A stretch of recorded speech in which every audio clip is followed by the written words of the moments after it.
Hey guys, and welcome to the opening night of college basketball for the 2016-2017 season. I'm going to be going over, I got a list of about 22 games here that I'm going to be talking about and just kind of quickly going over why I think one team has the advantage against the spread compared to the other team.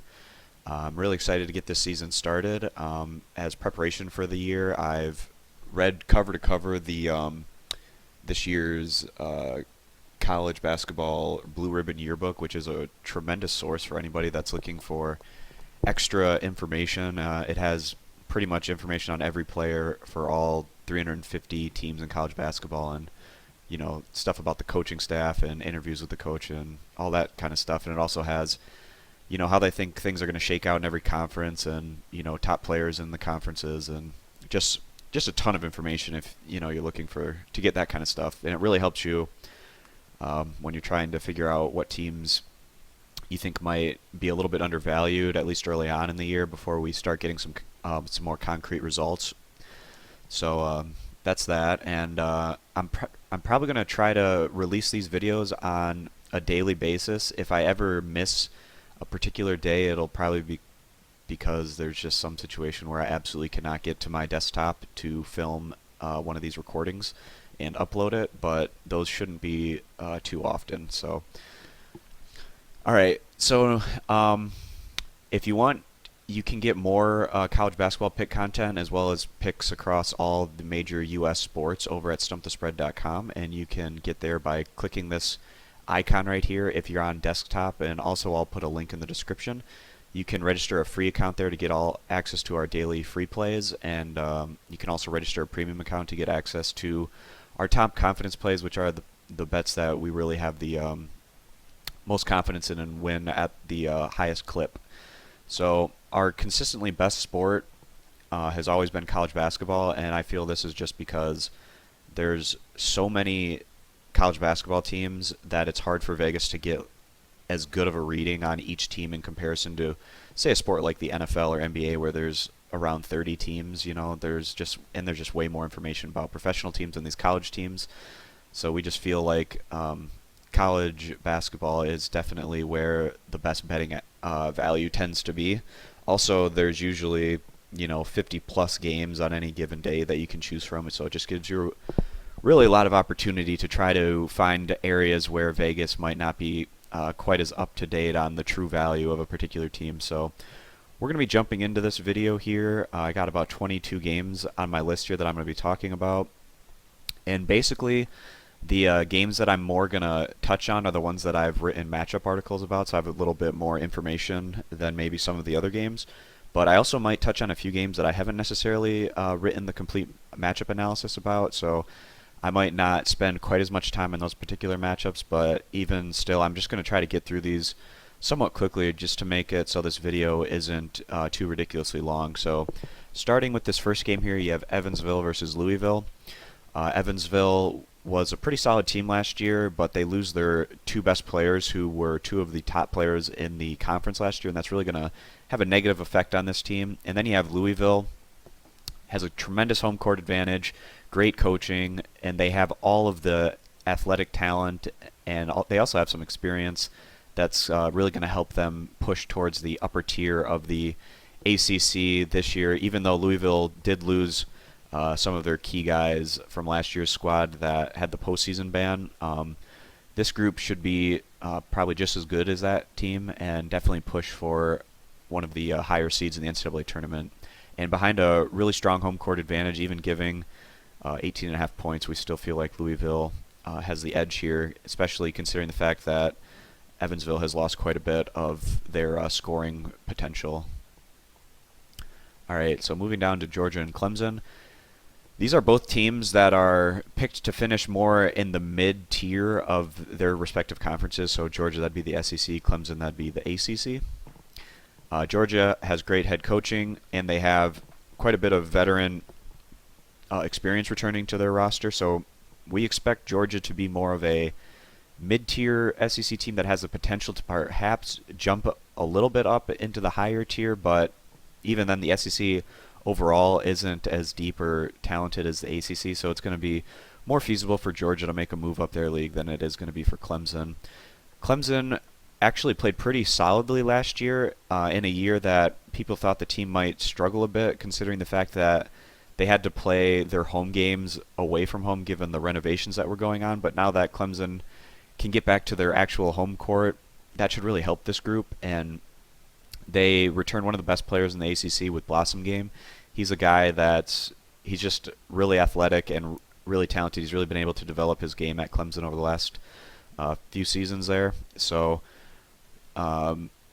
this should be a pretty tight game, but we do give the edge to Clemson here, and we side with the ACC here over the SEC, as they have just enough to get over this spread, even though it should be a fairly competitive matchup. Moving down to Bowling Green against Oakland.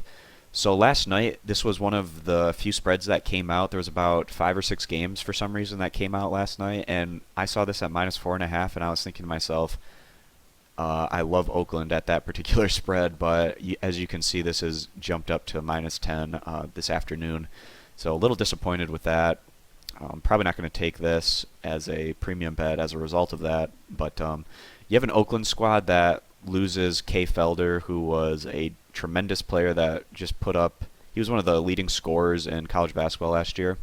But this Oakland squad might actually be better than last year's team because they really have a strong influx of higher division players that have transferred to their team, and then also they just have the kind of depth and talent there now where they can make up for a loss of Kay Felder, even though he's arguably if not one of the best players in the history of the program. And then you have Bowling Green, who really struggled throughout all of last year, and this group is picked to finish in the basement of the MAC again this go around.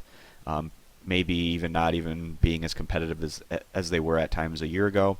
So we really liked Oakland at the -4.5, but with their home crowd advantage, even the -10, it does feel like Oakland does have the slight edge here, giving the points.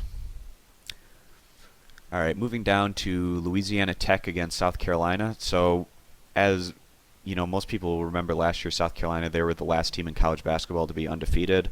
But a lot of that had to do with an easy non-conference slate for the Gamecocks, and this squad has upped the ante this year in the non-conference to try to avoid those same problems. That South Carolina team had quite a bit of success, but they were unable to make the NCAA tournament. It'll be interesting to see if this squad's able to replicate any of that kind of success. They do return a really veteran backcourt, which should be one of the better backcourts in the SEC, but we are a little bit worried about this group on the front line with their big men. There's just going to be some development going on there, and they're more of a question mark down low. And then you have Louisiana Tech, who's kind of the opposite situation as South Carolina. They're not going to be quite as strong in the backcourt this year, but Louisiana Tech is going to have one of the best front courts in their conference.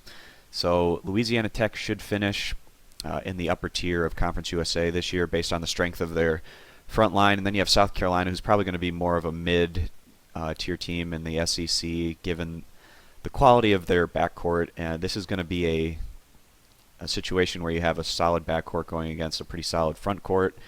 And we really liked Louisiana Tech when they were getting the +12.5. Now it's down to +10. And even in that situation, we do still think the Bulldogs have enough to keep this competitive with getting the points. Moving on to LaSalle versus Temple, you have a LaSalle squad that was very disappointing last year, finishing in the basement of their conference. And this year we do like the direction this LaSalle team is going. They bring in a lot of higher tier conference players. That's going to really infuse a lot of talent into this roster. So we expect LaSalle to definitely be taking a strong step forward this year. And then you have Temple, on the other hand, who is coming off a pretty strong campaign, but this group is more in rebuild mode now. They have a lot of young, intriguing players that are worth keeping your eye on, but it could take this team a little bit of time to kind of infuse some of those players into their system and get them all on the same page. So, we see Temple taking a step back this year. We see LaSalle taking a big step forward this year, and we like them getting the 4 points is what it's currently at. So we do like LaSalle getting the points here in a game that they should be able to push perhaps for the upset. All right, so moving on, the next game I have on my list here is going to be Ball State versus St. Louis. St. Louis was, a top 25 program for quite a number of years in a row, and that was maybe about 3, 4, 5 years ago. But the last couple of years, the Billikens have really struggled, and they've fallen deep into the, 200s of the RPI by season's end over the last couple of years. And as a result, this squad has decided to change head coaches. They bring in Ford over from Oklahoma State, which is a pretty good hire for their program. And it's just going to take some time for Ford to get his guys in here and really turn this thing around. It could take 2, 3 years for that to happen. And in the meantime, the Billikens are expected to finish in the basement of their conference again this year. And then you have Ball State, who kind of surprised a lot of people going on to tie for the MAC West last year. And this group returns pretty much everyone. They do return 4 starters, so this group should be about as strong, if not a little bit stronger than they were last year, and Ball State is one of the popular picks to win the MAC West again this year, maybe even have a little bit more success. So this is an instance where you have a top-tier MAC team going against a very low-tier A10 team, and I do think that Ball State is getting a little undervalued here. We do like them as very small road favorites here to pull out the win. Moving on to Utah State versus UC Irvine. Utah State, some people thought that they would be able to compete more in the upper half of the Mountain West Conference last year, but things just kind of fell apart for this group, and that's partially because of some of the transfers this program has suffered in recent years.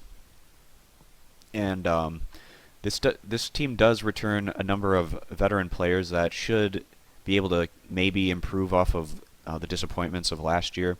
And one guy to really look out for is Jalen Moore on this squad. He's one of the best players in the conference, and he's just really been a treat to watch over the last few years, his development at a Utah State squad or a program that's known for developing their players over the 4 years of their attendance. And then you have UC Irvine, who's losing some of their pop from last year, but this was a very, very deep team last year, and some of that depth is really going to pay off this year as the Anteaters should stay in the upper tier of their conference.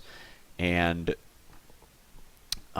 this group, they lose the 7'6" Mamadou Ndiaye, which clearly is going to hurt, but they have a 7'2" guy that's going to step in and really, he should be able to fill the shoes of Ndiaye and really take a step forward this year. We do think that Utah State can improve on what they showed us last year in what was a very disappointing campaign for the Aggies, but we feel a bit more confidence here in the Anteaters, at least at this point in the year, until Utah State can really prove to us that they're showing the progress that people are expecting out of them. So we will be siding here with the Anteaters, giving the points as the better value bet. Next game is going to be Nevada versus St. Mary's. This is one of the more intriguing games that I'm really looking forward to watching today. There's actually a lot of games that I'm looking forward to watching, but this one's really going to stand out to me, and it's because you have a St. Mary's squad that was one of the big snubs of the NCAA tournament last year, but this group returns pretty much everyone from that squad, and as a result, this has the potential to be not just a team that can surpass Gonzaga, but be a highly ranked team throughout the entire regular season. But to do that, they're going to obviously need to hold off this Nevada squad, which could be getting overlooked here. Nevada really had a solid year last year, and this group returns a lot of key pieces. And the big thing here is they bring in transfer Marcus Marshall over from Missouri State. And this is a guard who averaged nearly 20 points per game and shot 45% from three-point during his final season. It wasn't the entire season, but it was a good chunk of his final season over at Missouri State. And he looked prime to have a pretty solid year here for Nevada, which should just add to their ability. And we think that the Wolfpack has a decent shot at even potentially pushing San Diego State in the Mountain West. So we're really going to keep our eye out on this Nevada squad. So in what should be a pretty fun game to watch, we are going to take the Nevada team with the 12 points as the better value bet here. Another game that I have here is going to be Illinois-Chicago versus San Francisco.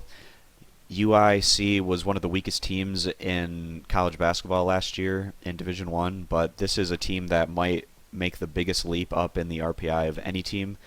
This is a group that has some really talented players that they can build around, and it's just going to be up to this group to improve on the defensive side of the ball more specifically and develop a little bit of depth. But if they're able to do that, this is a squad that can be a surprise team in their conference. Then you have San Francisco.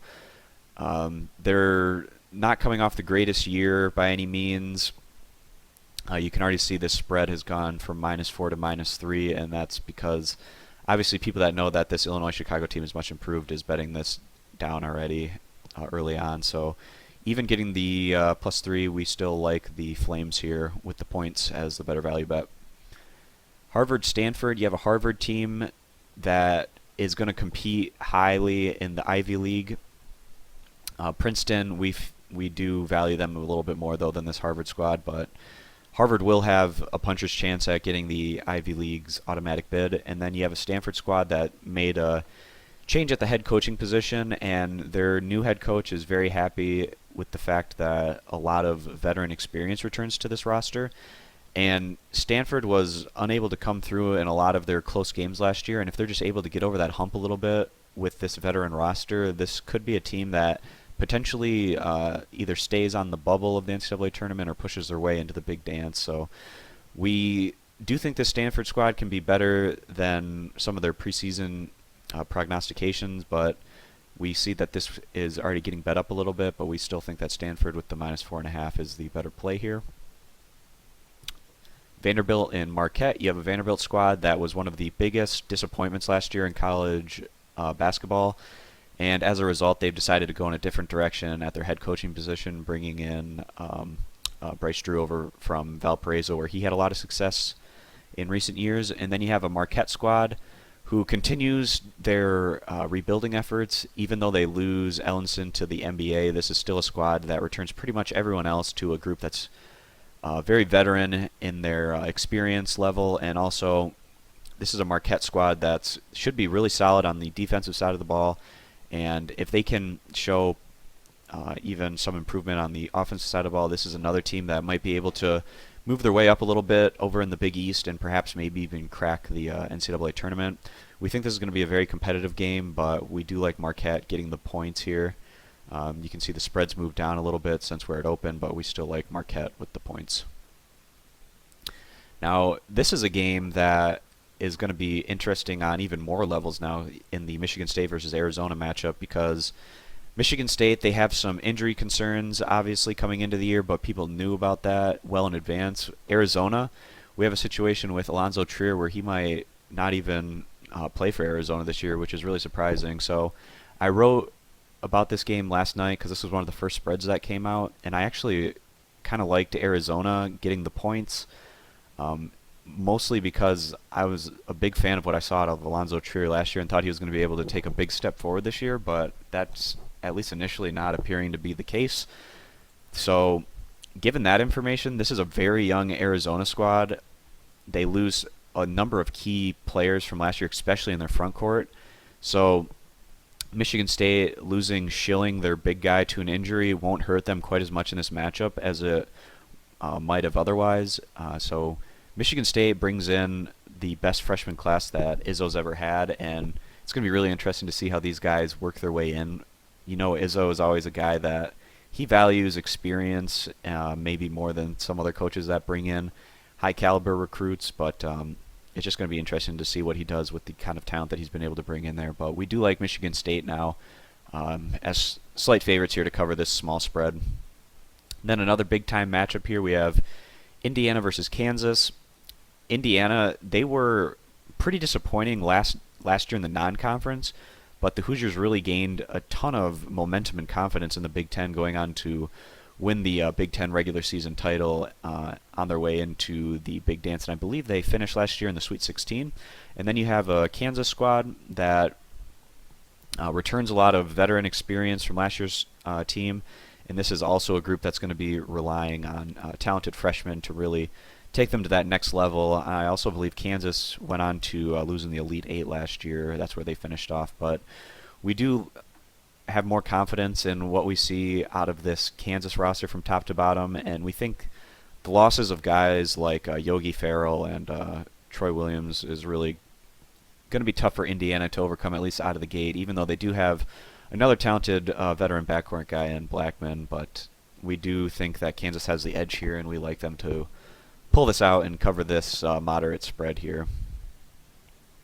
All right, so over halfway done with my list here. The next game that I have written down here is going to be Chattanooga versus Tennessee. Here it is. We really liked this Chattanooga squad last year, and they really performed even higher than the expectations we had for them. They just made a really impressive run throughout the entire regular season, making it to the NCAA tournament. And really, even though they lost in the first round, they really were a threat in that first round game. And then you have Tennessee, who in their first year under Rick Barnes showed that they had the potential to play with some of the tougher teams on their schedule, but they were just far too inconsistent with their results, and they were a team that really struggled when they were away from their home court. But that was a young team, and this is also going to be a young team. And that Tennessee squad from last year, they lose two of their top guys, so it's hard to see a path where this Tennessee squad can be better than what they were last year. And last year they finished under 500, so Rick Barnes, he has his work cut out for him to turn this Tennessee program around. But there are some intriguing pieces to potentially build around here with the Vols, but Chattanooga just returns basically everyone from last year's team, and we only expect better things out of the Mocs this year. In what could potentially be a year that Chattanooga could make the tournament as an at-large if they're able to do some impressive things in the non-conference, kind of like Monmouth was able to do last year, but we'll just have to wait and see on that. We do think that Chattanooga has a good shot at pushing for this upset, and we would not be surprised if they were able to pick up this win, but we'll take them with the points as a pretty solid bet here. Moving one down here to Montana State versus Washington State.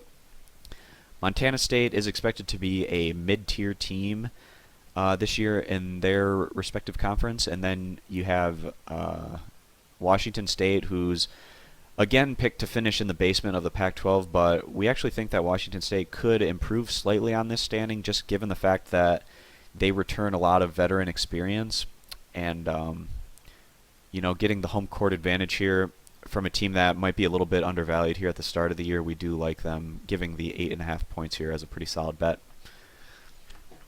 And then another matchup here, we have Drexel versus Monmouth. I remember last year in the non-conference, we took Monmouth on the road as slight favorites against Drexel, and they were able to pull out that particular game. And this Monmouth team should be just as good, if not better, than last year's squad that was snubbed from the NCAA tournament. And this is a group that really feels like they have something to prove, which really they shouldn't, given how amazing they were last year. But they do have that chip on their shoulder from not getting that nod into the NCAA tournament that they probably deserved.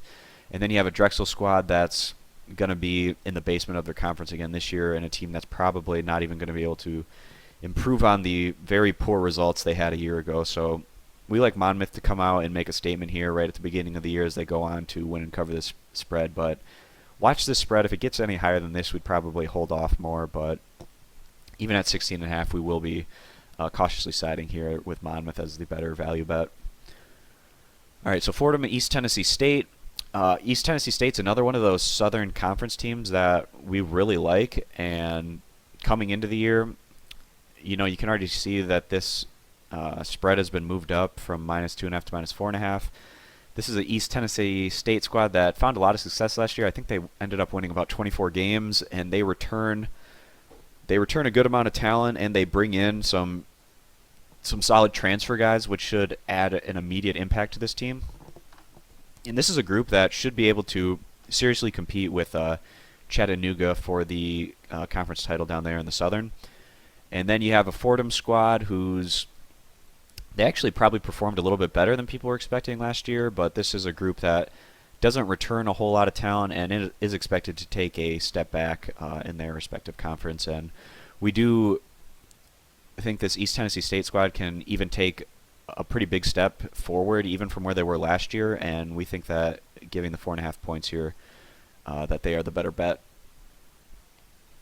Moving on to yet another Southern Conference team that we think can take a pretty big step forward this year is going to be UNC Greensboro. So this is a group that was really bad for maybe about the first 70% of their season, maybe 60%, somewhere around there. But then they really closed quite strongly down the stretch, and this is a group that's going to be returning a lot of veteran talent. And if this group, the Spartans, can be better on the defensive side of the ball, then this is another team that should be able to compete right up there in the top of the Southern Conference with teams like East Tennessee State, Chattanooga, and even teams like Mercer, for instance.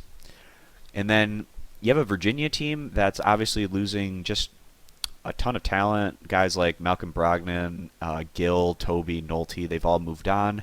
And the saving grace here was supposed to be Austin Nichols, the star coming over from Memphis, but he's listed as out in this game. And in what was a matchup where I already thought that the Spartans would have a chance to stay competitive, now with Nichols being out, I even think that's more so the case, and I would not be surprised if UNC Greensboro was able to push Virginia to the end in this one. So we'll be siding with UNC Greensboro in the generous amount of points here as a pretty solid value play. Moving on to Illinois State versus Murray State. This is a Illinois State squad that probably has 3 of the best 7 or so players in the Missouri Valley Conference, and as a result, the Redbirds are a team that should be able to challenge Wichita State at the top of the conference.